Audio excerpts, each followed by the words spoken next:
பல்கலை சமுதாய வானொலி நேயர்கள் அனைவருக்கும் வணக்கங்கள். இன்றைய நாளுக்கான சிறப்பு தகவலோடு நம் வானொலியில் இணைகிறார் நம் அழகப்பா பல்கலை சமுதாய வானொலியின் இயக்குனர் முனைவர் எம் ஜோதிபாசு ஐயா அவர்கள். வாங்க நேயர்களே, இன்றைய நாளுக்கான சிறப்பு தகவலை நம்ம கேட்டு தெரிஞ்சுக்கலாம். அழகப்பா பல்கலை சமுதாய வானொலி நேயர்களுக்கு அன்பு வணக்கம்.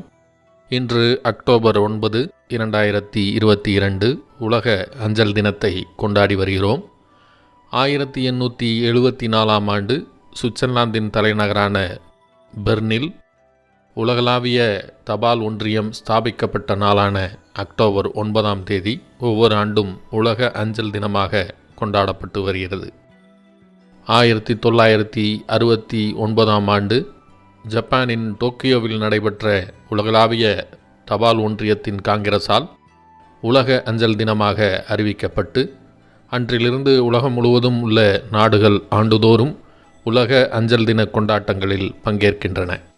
பல நாடுகளில் உள்ள அஞ்சல் துறைகள் புதிய அஞ்சல் தயாரிப்புகள் மற்றும் சேவைகளை அறிமுகப்படுத்த அல்லது விளம்பரப்படுத்த உலக அஞ்சல் தின நிகழ்வினை பயன்படுத்துகின்றன. யுனிவர்சல் போஸ்டல் யூனியன் என்கிற உலகளாவிய தபால் ஒன்றியம் 1874இல் நிறுவப்பட்டு அதனுடைய தலைமையகத்தை சுவிட்சர்லாந்தின் பெர்னில் கொண்டுள்ளது.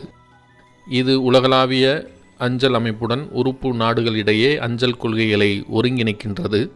மேலும் ஜூலை 1, 1948இல் ஐக்கிய நாடுகள் சபையின் சிறப்பு நிறுவனமாகவும் மாற்றப்பட்டது. 2015ஆம் ஆண்டில் உலகெங்கிலும் உள்ள நாடுகள் நிலையான வளர்ச்சி இலக்குகளை அடைவதற்காக ஒன்றிணைந்து செயல்பட உறுதி பூண்டுள்ளன.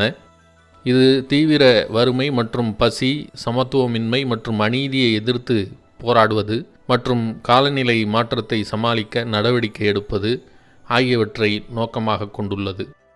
இந்த உலகளாவிய முயற்சியில் வளர்ச்சிக்கான உள்கட்டமைப்பை வழங்குவதன் மூலம் அஞ்சல் துறை தனது பங்கை மிகச்சிறப்பாக ஆற்றியுள்ளது. அஞ்சல் துறை இன்று முன்பை விட மிகவும் பொருத்தமான பங்கை பெற்றுள்ளது.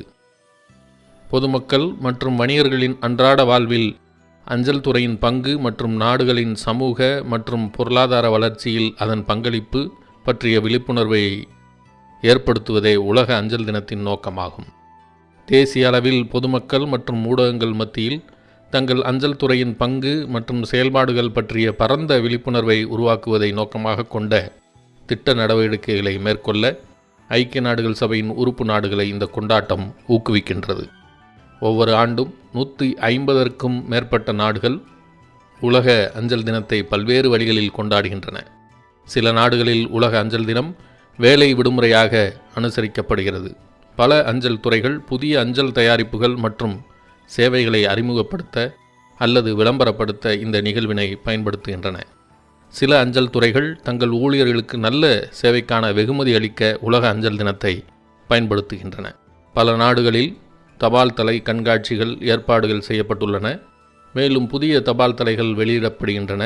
மற்ற நடவடிக்கைகளில் அஞ்சல் அலுவலகங்கள் மற்றும் பிற பொது இடங்களில் உலக அஞ்சல் தின சுவரொட்டிகள் காட்சிப்படுத்துதல், தபால் நிலையங்கள், அஞ்சல் மையங்கள் மற்றும் அஞ்சல் அருங்காட்சியகங்களில் திறந்த நாட்கள், மாநாடுகள், கருத்தரங்குகள் மற்றும் பட்டறைகள், அத்துடன் கலாச்சார, விளையாட்டு மற்றும் பிற பொழுதுபோக்கு நடவடிக்கைகள் ஆகியவையும் அடங்கும்.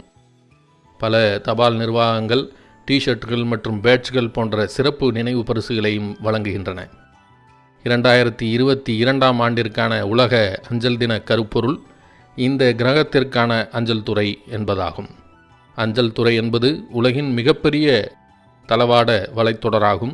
இந்த வலைத்தொடர்கள் ஒட்டுமொத்த பொருளாதாரத்தின் பசுமை மாற்றத்தை எவ்வாறு துரிதப்படுத்துகின்றன என்பது மிகவும் சுவாரஸ்யமானதாகும்.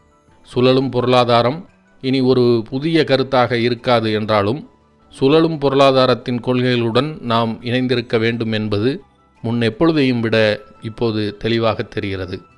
காலநிலை நெருக்கடியை சமாளிப்பதற்கான அஞ்சல் துறையின் திறனை பற்றிய விழிப்புணர்வை நாம் ஏற்படுத்த வேண்டும் மற்றும் நாம் வெவ்வேறு துறைகளின் ஒட்டுமொத்த வளங்களை திரட்ட வேண்டும் என்கிற வேண்டுகோளோடு நாம் அனைவரது வாழ்க்கையிலும் வளர்ச்சியிலும் என்கிற வேண்டுகோளோடு நம் அனைவரது வாழ்க்கையிலும் வளர்ச்சியிலும் முக்கிய பங்கினை சேவை வடிவில் வழங்கி வரும் அஞ்சல் துறையின் ஒப்பற்ற சேவைகளை மனதில் நிறுத்தி உலக மற்றும் இந்திய அஞ்சல் துறையின் ஒவ்வொரு பணியாளருக்கும் இந்த நேரத்தில் நமது நன்றியினையும் உலக அஞ்சல் தின வாழ்த்துக்களையும் சமர்ப்பித்து விடைபெறுகிறோம்.